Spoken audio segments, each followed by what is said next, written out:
They said it wouldn't happen, that it was just another conspiracy, just a game, just a story, until the day the sky turned black with smoke, until cell towers died and the dead started walking. You heard the screams, you saw the panic, you watched the cities collapse in hours. Now it's just you, breathing heavy in the dark. Every creak of a floorboard could mean death. Every shadow might move. You're not special, you're not immune, but you're still alive, and that means something. This isn't a guide for heroes. This is survival for the rest of us. No magic cure, no military rescue, only strategy, only grit, only the steps you take next. This is how to survive a zombie apocalypse. Real strategies. Let's begin.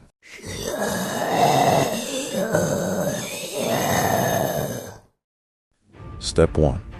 Secure shelter. Your first and most important move in a zombie apocalypse. The first few hours after the outbreak are chaos. Phones die power grids. Sirens scream in the distance. But then, it all goes quiet. That silence, it's not peace. It's the sound of everything falling apart. If you're hearing this and you're still standing, you're lucky. But luck won't keep you alive. Strategy will. And it starts with shelter. You might be thinking, I need a weapon, or I need to run. But if you don't have a place to hide, rest, and plan, you won't make it to day 2. The first 48 hours are about disappearing from the chaos, not fighting it, not rescuing anyone, not running into the city. Disappear. And for that, you need a shelter that works like a fortress, not a front porch. What makes a good shelter? A proper shelter does 5 things. 1. Keeps the undead out. 2. Keeps you unseen. 3. Protects you from the elements. 4. Allows you to rest safely. 5. Buys you time to plan next moves. Notice how none of those include looks cool or has Wi-Fi. This ain't about aesthetics. It's about survival. Where not to go. Let's eliminate the fantasy spots first. Hospitals, high concentration of infected. Police stations. Everyone flocks there, overrun fast. Supermarkets, looted, bloodied, crawling with panic. Basements, one way in. Highways, RV parks, open, loud, exposed. Attract hordes. Avoid places that seem safe. If the average person would run there, that's the last place you want to be. What to look for. Here's what makes a shelter survivable. High ground, rooftop apartments, fire escapes, towers, limited entrances to 1 or 2 max. Solid doors, reinforced with metal or thick wood, no glass walls. You need concealment, not skylines. Non-obvious, hidden from plain view, sound insulated. Keep the noise in and the zombies out. Your best bets. In a city, rooftop units with locked interior stairwells. Storage facilities, utility buildings or substations. In the suburbs, rural, isolated cabins, fire watch towers, farmhouses with barns or storm cellars, abandoned ranger station. How to fortify. You found a spot. Good. Now, make it zombie proof. Windows, board them from the inside. Use furniture, plywood, metal scraps. If you can't board it, block it with shelves, mattresses, or anything heavy. Doors, reinforced hinges. Add bracing bars or place furniture behind the door. If the door opens inward, bracing with angled wood planks. Perimeter alarms, string cans, broken glass, or bells near entrances. You want early warning, not surprises. If you can sleep somewhere higher, zombies rarely climb. Humans do. Soundproofing. Use blankets, towels, foam, anything to absorb sound. Keep light inside. No open windows, no fires at night unless concealed. Don't forget an escape route. This part matters more than people realize. You can build the perfect shelter, but if it gets surrounded and you don't have an exit, you're food. Plan your escape the same day you enter. If zombies come from the front, Where are you going?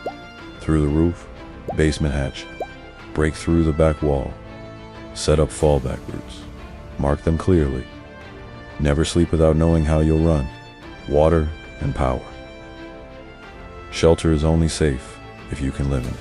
Running water, roof access to collect rain, buckets for storage, a place to dig waste or dump it away from where you sleep. Solar panels, you struck gold diet, use them to charge radius, lights, batteries, no running water, then make it a mission to stock containers. Collect rain, fill bathtubs, sinks, jugs. Every gallon matters. When to abandon shelter. You'll want to get comfortable, but comfort gets you killed. Signs it's time to go. You hear scratching on the walls. You see blood trails near your doors. Your noise traps are disturbed. Nearby buildings are being overrun. The smell of rot is getting stronger. If you wait too long, you'll never get the chance to leave. Shelter isn't home. It's a tool. This ain't your forever spot. It's a pause, a moment to breathe, a chance to plan. Treat every shelter like it's temporary, and stay ready to move. Always pack your bag the night before. Always sleep light. Always listen. Final survival tips for shelter. Don't cook if the smell will travel. Don't talk to yourself out loud. Don't make your base look lived in from the outside. Do inventory daily. Supplies disappear faster than you think. Do stay alert after sundown. Zombies roam more at night. Do take mental breaks. Stress kills more than bites. In the end, your shelter is your lifeline. It's not about being cozy. It's about being invisible, indestructible, unreachable. Because if they can't find you, they can't eat you. Step 2. Silent weapons. If it makes noise, it brings death. So you've found a shelter. You've reinforced the doors. You've got a plan to outlast the first wave. Now comes the part nobody wants to admit. You're going to have to kill something that looks human. You won't have time to think about it. You won't have time to hesitate. And if you fire a gun, you just told every zombie within 5 blocks where you are. That's why rule number 2 is clear. Move silent, kill silent, live longer. Why guns will get you killed?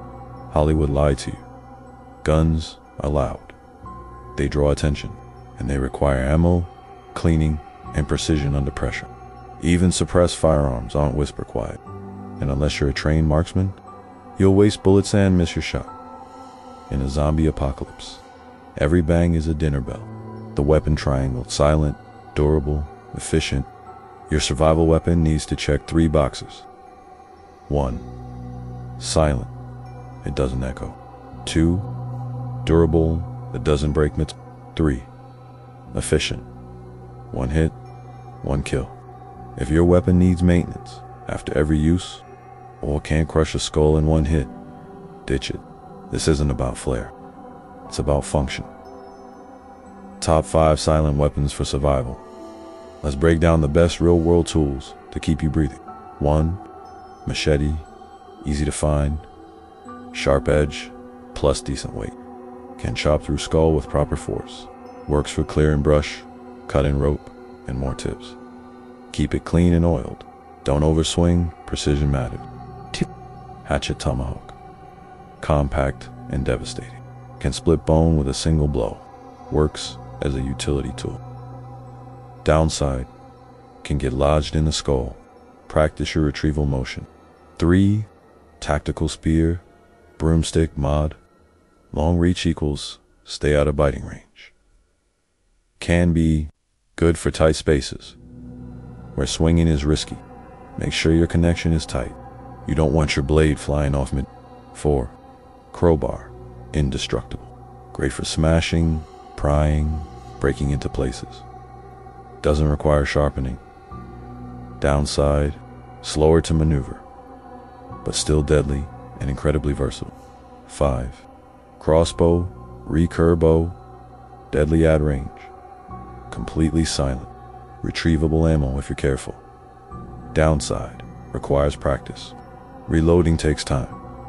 Not ideal for but unmatched for stealth kills and ambush defense. Weapons to avoid, These might look cool, but they'll get you eaten. Katanas dull quickly, hard to resharpen. Without skill, baseball bats. Blunt trauma works, but many aren't weighted right for chainsaws, loud, too loud, suicide. In a fight, nunchucks flails. You're not in a movie. You'll break your own nose. Homemade axes from junk usually fall apart after one hit. Stick to tools designed to survive, not show off. How to practice without getting bit. You'll need to train, not just to survive, but to protect what's yours. Set up zombie-shaped targets using watermelons, mannequin heads, busted computer monitors. Practice hitting the cerebellum, the back base of the skull. That's your money shot. The goal is penetration, not bounce back. Train in silence, in shadows, in panic mode, because when they charge you, there's no second try. Carry smart, not heavy. You don't need to look like a walking armory. You need to move fast and hit hard. Your ideal everyday carry. Primary melee weapon. Secondary tool, one ranged option. Multi-tool, holster, or sling system. So your hands stay free. If you can't draw it in under 3 seconds, it's useless. Think like a predator. You are not a soldier. You're a shadow, a ghost among the ruin. Zombies hunt by sound and motion. So train yourself to be the opposite. Stay crouched near walls. Use darkness as your cover. Move with intention, not speed. Avoid gravel, glass, and anything that crunches. If you must strike once and disappear. Kill with purpose. Don't go hunting. Let them come to you. And when they do, make a county hour. Not here to prove how brave you are. You're here to see the sunrise. Mental game. First kill won't be easy. You'll freeze. You'll flinch. You'll look into what used to be a human face and hesitate. But remember that hesitation gets people killed. That thing in front of you, it's a corpse. A vessel of infection. A predator that will not stop. If you don't destroy it, it will destroy someone else. So breathe, aim for the skull, and finish it. Closing voiceover. When the dead walk, noise kills, flash draws fire, and panic writes your death certificate. So keep your blade sharp, your breath steady, and your presence invisible. This isn't war, it's extermination. Silent, precise, necessary. Because in the apocalypse, only the quiet survive. Step 3. Build your bug out bag. When it's time to run, this is what keeps you alive. So you've made it through the first night. Your shelter's reinforced. Your weapon is sharpened. And maybe, for a second, you felt safe. Don't, because in this world, safety is temporary. But escape is survival. And when the time comes to run, you'll only have what's already on your back. That's why this next step is everything. Build your bug out bag before you ever need it. The rule of 3 Sal. Let's start with this. You can survive 3 minutes without air, 3 hours without shelter, 3 days without water, 3 weeks without food. Your bag needs to account for all of that. Not just gear, but your life system in one carry. Forget the PlayStation. Forget clothes for style. You're not packing for comfort. You're packing for survival. Choosing the right bag. Before we fill it, let's choose it. Your pack should be durable. Whether it's no flashy colors, multiple compartments, comfortable chest and waist straps, mall webbing, if possible, for customization. Military surplus bags, hiking packs, or tactical gear are your best bet. And keep it light, because a heavy pack becomes a death sentence. When you're running from a horde, water is life. Your number 1 priority. Hydration, pack, water filter, water purification tablets, collapsible water bottle, at least 2 full bottles of water to start, Ziploc bags for collecting rain.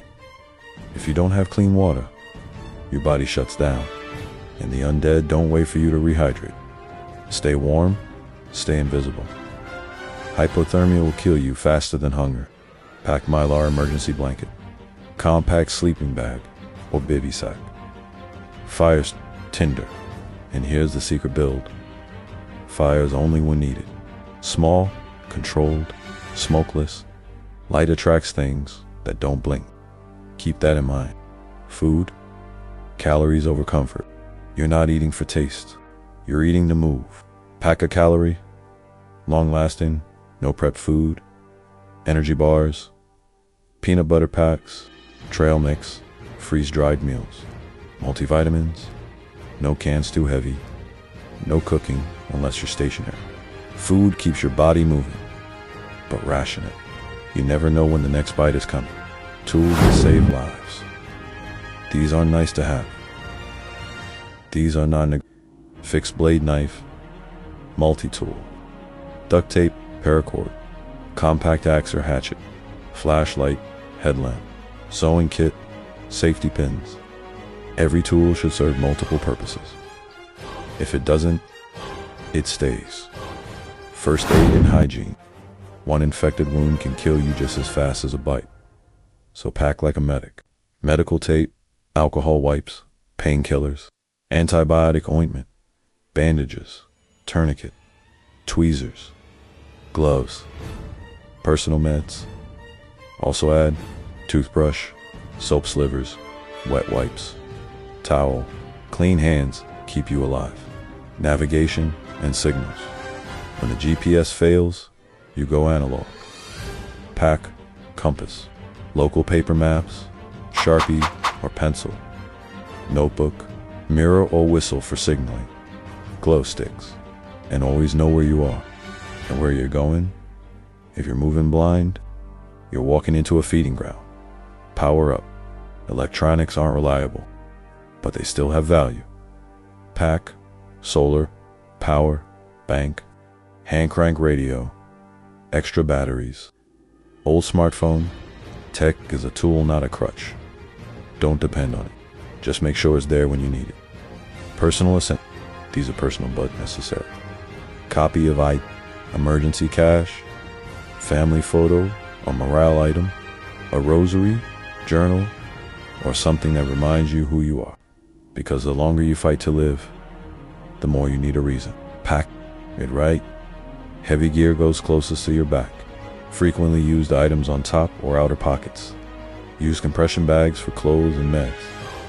Water bottles on the sides for easy access. And remember, practice running with it. If it slows you down, cut weight.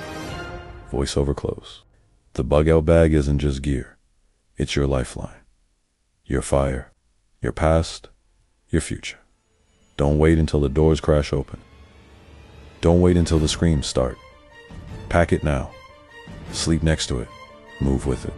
Because when the time comes to run, you won't get a second chance. Step 4. Know your escape routes.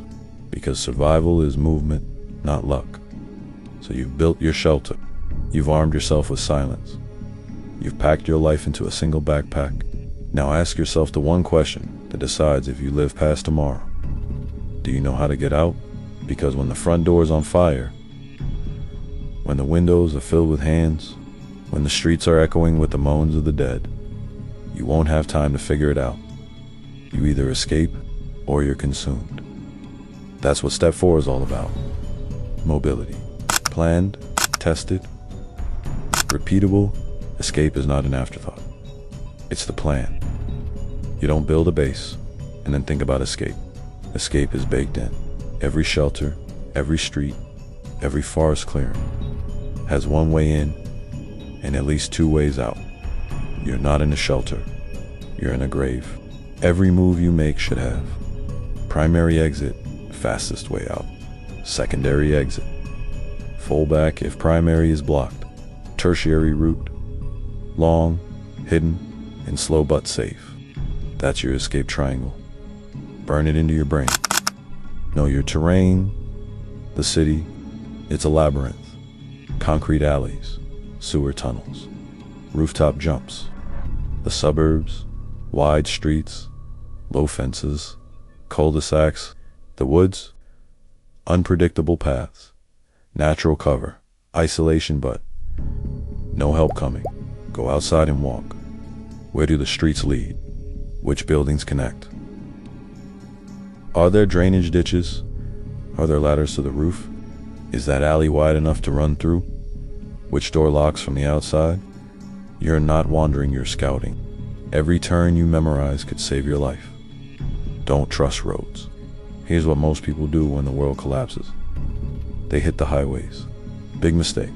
Roads are jammed with abandoned vehicles, are watched by looters, are followed by herds. Instead, move like prey. Stick to railroad tracks, utility easements, rooftop routes, sewer systems, natural landmarks, rivers, ridge lines, rock formations. These aren't roads, they're escape veins. Block, funnel, delay. Escape isn't just about running, it's about not being followed. So build your escape routes. Examples: place obstacles behind you, bookshelves, doors, debris, pre-positioned tripwires, broken glass, or oil slicks. Lock doors behind you. Lead them one way, then break off. You don't have to outrun the dead forever. You just have to outrun them for 5 minutes. And every second you buy is one step closer to living. Escape without noise. Panic is noisy, and noise brings death.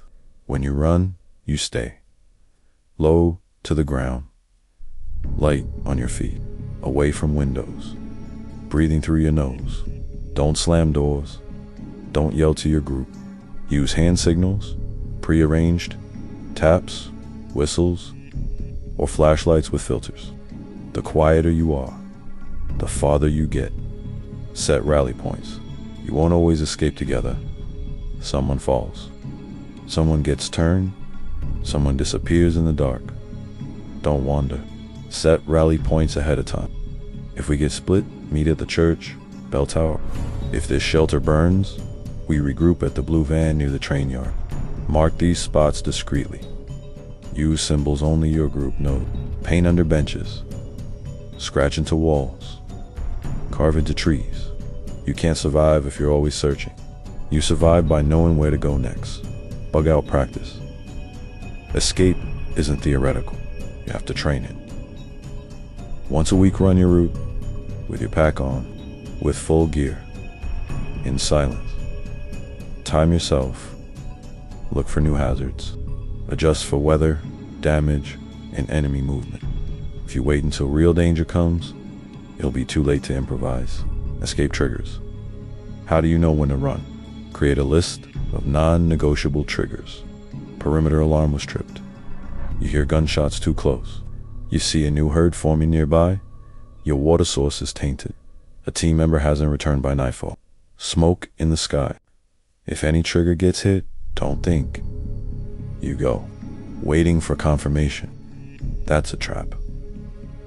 Night or day? Most think daytime is safer, but it's more visible. Zombies are less coordinated in the dark. Looters don't expect movement. Night is your shadow. Escape at dusk. Move through darkness. Sleep before dawn. You are the most vulnerable between 2 a.m. and 5 a.m. Avoid travel then, unless absolutely necessary. Voiceover close. Escape isn't cowardice. It's wisdom. It's the voice that says, live now, fight later. So know your exits, mark your routes, walk them until you dream them. Because when the dead break through and the fires start climbing the walls, you won't have time to plan. You'll only have time to run. And only those who've already mapped the shadows will live to see the light. Step 5. Trust no one. The dead aren't the only ones that want what you have. So you've built your shelter, you've armed yourself quietly, your bug-out bag is packed, your escape routes are memorized. But now comes the step that breaks most people. Not the cold, not the hunger, not the undead. It's other survivors. Because when everything collapses, so do morals. And not everyone's looking for help. Some are looking for what's yours. So hear this, and hear it well. Trust is earned in this world, human nature versus survival nature. Before the world ended, trust was currency. You loaned someone your phone, gave out your Wi-Fi password, held the door open at the gas station. But now people are desperate, and desperation makes monsters. The person smiling at you might just be checking your pockets. The child crying on the road might be bait. The friendly voice offering food might be buying time for their group to flank you. It's not about being cruel. It's about being careful. Because if you trust the wrong person, you don't get a second chance. First, contact. Rules of engagement. When you encounter another survivor, 1. Keep distance. Always speak from 20 feet away. 2. Show no weapons but keep one ready. Display open hands. 3. Don't give your name. Use a nickname or nothing at all. 4. Ask more than you answer. You're scanning, not sharing. 5. Don't accept food or water. You don't know what's in it. 6. Watch their hands, not their eyes. Hands reveal intent. Always, if they approach too fast, if they reach for something, if they talk too smooth, you step back, you reposition, you exit. Live to assess another day. Signs you can't trust them. Look for red flags. Too many questions. No visible supplies. Unusual cleanliness in a filthy world. Refusal to let you see their group.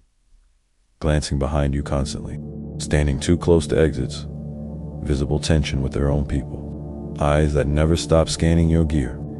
If your gut tells you something's off, it is. The body knows before the mind does. Listen to it. Group dynamics. Stranger doesn't mean ally. You will meet groups, some organized, some chaotic. Never assume they're better than walking alone. Groups fall apart for 3 reasons. 1. Power struggles. Who's in charge? Who enforces it? 2. Resource scarcity. 1 bottle of water. 2 thirsty people. 3. Infection paranoia. 1 cough, and you're voted out or killed. If you join a group, make sure you observe their rules. Before committing, sleep lightly and near an exit. Don't give up your weapon. Keep a 24-hour bug-out plan always. You're not looking for family. You're looking for consistency. When trust can begin. So what does it take to trust someone now? They've saved your life once. They've given without asking. They've stayed when it was easier to run. They've faced danger with you and didn't flinch. Trust starts with small things. Sharing lookout shifts, swapping info about terrain, leaving food behind for you, warning you about danger, and even then it's earned daily. You don't stop being careful. You just stop being alone. The cost of betrayal. If you trust too soon, it will cost you your supplies, your shelter, your life, or someone you care about. You'll be tied up, left in the cold, bitten in your sleep, shot over a can of beans. Betrayal isn't rare in this world. It's routine. So don't play the fool. And don't make the mistake of thinking the living are safer than the dead. The dead follow instincts. The living follow greed. Forming a real team. When you do find people you can trust, you'll know. It's not about hugs or heart-to-hearts. It's about covering each other without asking. Sharing gear without tallying. Moving in sync. Sleeping in shifts without fear. When you find that, hold on to it. Because while trust is dangerous, isolation is a slow death too. The right people won't ask for loyalty. They'll earn it in blood and grit. Voiceover close. In the apocalypse, you don't die because you were weak. You die because you believe the wrong person. Trust is a luxury, given slowly, tested always. So stay sharp, stay skeptical, and watch everyone. Because the dead want your flesh, but the living, they want everything else. Step 6. Stay human because surviving means more than just breathing. Your weapon is blood tested. Your bag is packed. Your roots are clear.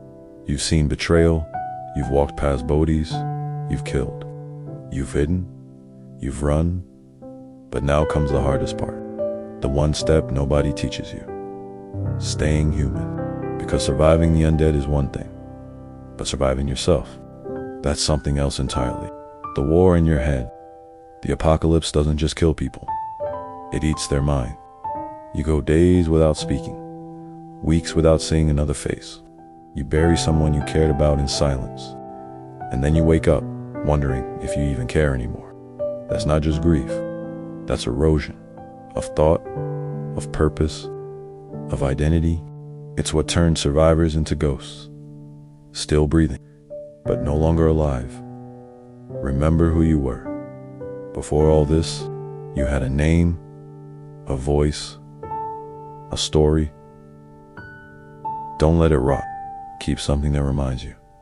A photo, a dog tag, a necklace, a page from a journal, a song on an old phone.